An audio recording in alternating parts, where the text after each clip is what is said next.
All right. So, Pete, are there any limitations on a Roth IRA, or could anybody just do that? Yeah, that's the downside, or something. Again, we need to be aware of what our tax bracket is and what our taxable income is, or in the case of this particular question, what our modified adjusted gross income is. So no, not everyone can do a Roth IRA.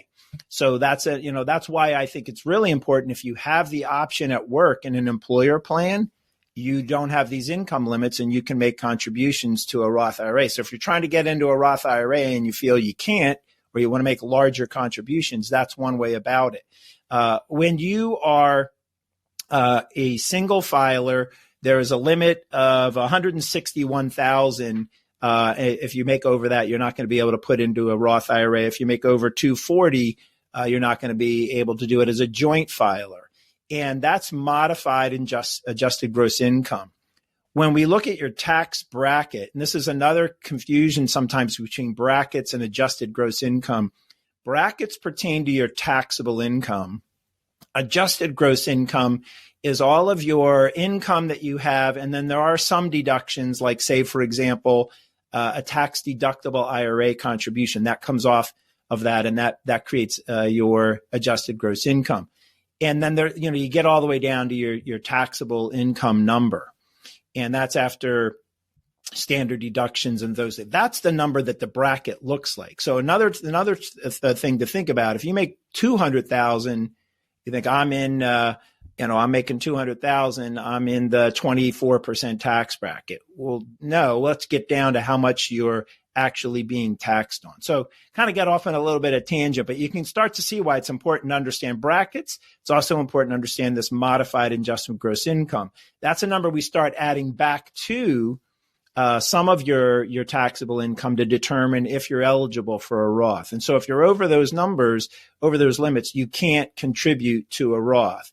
So that also, I think, speaks to the fact that it's a pretty good thing to be doing, right? If the IRS is saying, hey, you can only do it so much, then they're probably saying this is too good of a thing, and we want to get our hands on some taxable money there. So there are some limits there.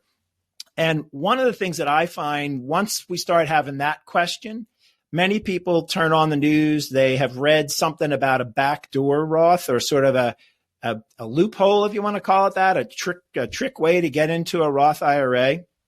And there are very wealthy people who have done after-tax contributions. I don't need to get into all of how they go about it. And then they roll that into a Roth. And there are, IRS rules that they're trying to shut that down. But for many people, maybe you're not eligible to contribute to a Roth. You make too much money.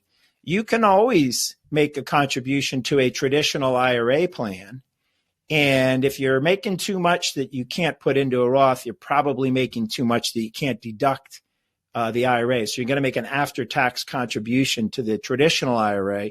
Nothing says you can't convert that into the Roth. So now you're eventually getting that money moved from a traditional IRA. It went in after tax. You convert it to the Roth.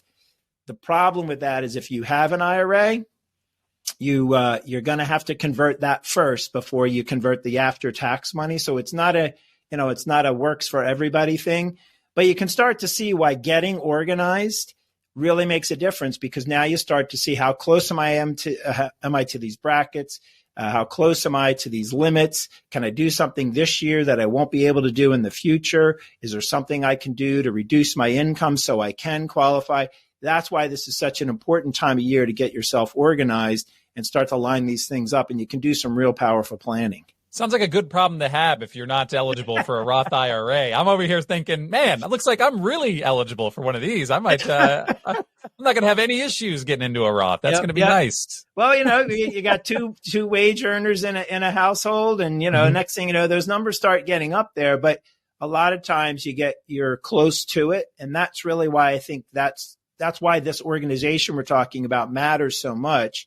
Is sometimes you're close to a number and you don't want to cross over a number to prevent something. It's not a big deal to creep into the next bracket. Like I said, the next dollar is going to be taxed at the higher bracket, but not all the other dollars before that.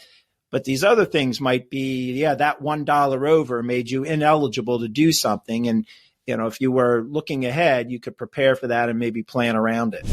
Thanks for tuning in to the video today. And if the conversation we held resonates with you, check us out at goodfinancial.com. Go to Contact Us, and we're happy to schedule a conversation with you to answer any questions you might have and help you in your financial plan.